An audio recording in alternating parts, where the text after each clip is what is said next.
Welcome to UL's Open Day. I'm going to talk to you a little bit about the Masters of Science in Speech and Language Therapy, which is a professional qualification program located in the School of Allied Health. So what's unique about the Masters in Speech and Language Therapy professional qualification program? Well, we are the only postgraduate program for speech and language therapy in Ireland, and effectively this means that after you obtain your undergraduate degree, you can then come and do an accelerated 2-year master's program which provides you with a professional qualification in speech and language therapy. So this professional qualification program in UL is accredited by the national body CORU, which oversees the qualifications of all health and social professions, and the Irish Association of Speech and Language Therapists, who also provide accreditation and monitoring of the program. At the end of this program, you will be a qualified speech and language therapist. It is a 2-year postgraduate professional qualification. It begins in late August, year 1, and typically ends in May, June of year 2. It is an intensive, accelerated, full-time course. By this we mean you need to devote your full attention to the course over this period of time. You will have a typical work week where you will be allocated to sessions and lectures or practice education every day.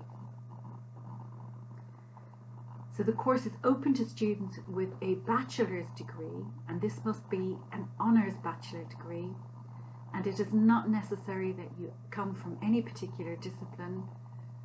You can have a bachelor's degree in any subject and apply for the course. Within this course, we have interprofessional education components. So we are situated in the School of Allied Health, and in the School of Allied Health is the Speech and Language Therapy course, the Masters in Occupational Therapy, the Masters in Dietetics, the Masters in Physiotherapy, and the Bachelors in Physiotherapy. And as part of the course, there are IPE or interprofessional components, both educational and practical.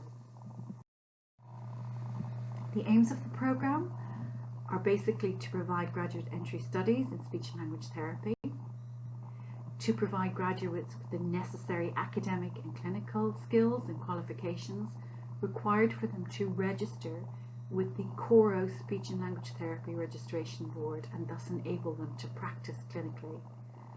We also aim to prepare scientifically qualified practitioners, and while doing that, the team also develop and maintain high quality clinical science research and teaching in this specialist field.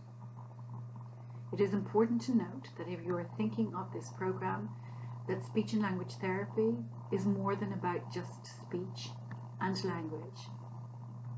We also work in the areas of voice, of swallowing disorder, of stuttering or fluency, and many other particular skills like with neonates in hospitals, with adults in nursing homes. So it is quite a broad area of practice. As noted, we are accredited. In order to provide the appropriate registration route for the students we qualify, we are accredited by CORU and by the IASLT. So this is a degree that is recognised abroad. That is, we have a mutual recognition accord with a number of English-speaking professional associations worldwide, including New Zealand, America, Canada, South Africa, Australia, and the Royal College in the UK. So you are entitled to apply to these institutions to work in these countries. You may have to do an additional exam, but your degree is recognised. This is an overview of our course. So you can see our teaching blocks, and you can see the content for each teaching blocks. So we have 5 teaching blocks across the program and additional clinical placement blocks. From May of first year, you will be going out on Practice Education 2, and and you will have 2 further clinical placement blocks across the program, completing your program by completing Practice Education 4. This is an example of a timetable. So for semester 1 this year, for the new intake, we had a fairly booked out timetable for our students.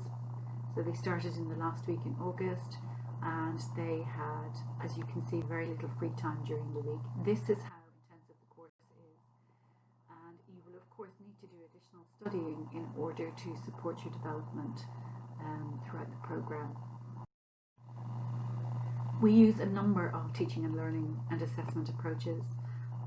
So we use typically traditional lectures, but they are accompanied by workshops, by lab sessions, by different approaches to teaching, including inquiry-based learning and case-based problem solving. We also use online teaching and learning, and then we do approaches like flipped classrooms, where we expect students to read material before they get to the classroom, and then we work using potentially inquiry-based learning to work on that material with the students. We have a range of assessments attached to the program, and these reflect the variety of skills that students need to acquire, including oral case presentations, case management plans, group presentations, the development of animations, and research project. So as I've said, there are 4 clinical placements during the program. The first placement is broken up into 2, and these can be in a variety of settings, including primary care centres, including within acute units in hospitals, in residential settings, schools, or in our on-site SLT clinic. Students have to accrue a minimum of 450 clinical hours during their studies. Students also have to experience a broad range of clinical experience during the course, so they will get placements in different contexts. Placements may be in anywhere in Ireland, so we apply for placements to the HSE and other institutions, and we get offered placements, and students basically will go where those placements are offered. So you must be prepared to travel to another county to do your placements if that is what is allocated to you, and you need to fund the cost of those placements, including travel and accommodation yourself. So all placements are allocated by the Practice Education team. There may be some times when you go on placement with students from another discipline, and placements may occasionally be facilitated overseas if they can be developed and monitored by the Practice Education team. You must initiate Garda vetting in advance of attending the course if you are offered a place. If you have worked overseas, this includes overseas vetting, so you must initiate that process, and the link is on this PowerPoint. You are also required to have certain vaccinations to work in healthcare settings. So you will be required to have a vaccination check, or to produce a vaccination history, and may be required to get specific vaccinations. You will also be required to do CPR, so cardiac resuscitation, and manual handling and infection control training, and these are given by the course during the course before placements begin. We have a very clear rule that you have only 2 attempts to pass the clinical placement modules. So if you fail 2 clinical modules, you will be asked to exit from the course. You will be offered, providing you have the appropriate credits, a Master's in Speech Sciences. This is not a professional qualification, however. UL has many facilities, including libraries, sports facilities, a swimming pool, beautiful, it's set in a beautiful context and surrounding, and including our own building at the top of the page, and it is a lovely, lovely place to come and study, and we look forward to considering your application. If you're interested in working abroad, you need to contact the professional body for that country to find out the requirements for that country. So please do this in advance of taking up your place in the course, to ensure that you will be able to achieve those requirements. Our minimum requirements for admission: you need at least a 2-2, so that's an honours degree and an undergraduate degree. As I have stated previously, a degree from any discipline is accepted, and you will need official confirmation of your degree results before commencing on the course. So it cannot be a case where your results are not available by around June of the summer. So we have about 30 places available each year. We have between 1 in 4 and 1 in 5 success rate, so there is a high degree of competition for these places.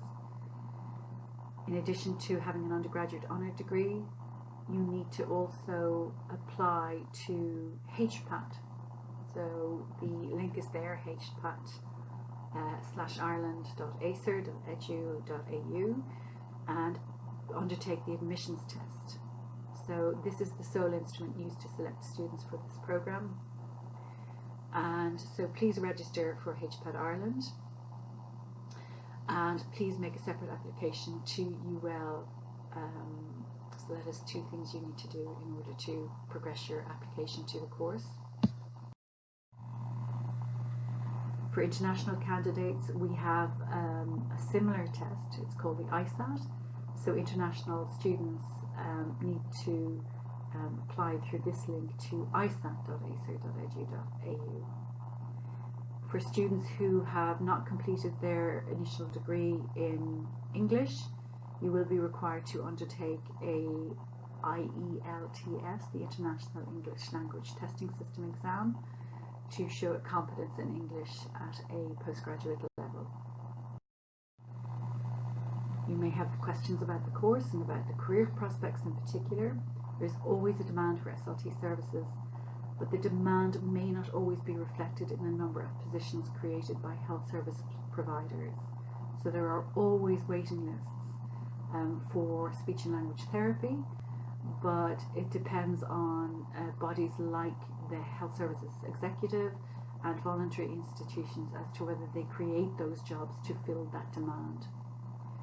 Job prospects therefore can vary from year to year and from country to country, and graduates of this programme tend to work in the public health services and voluntary institutions, but some also go into private practice, and some students go on to further study, for example, a doctoral degree.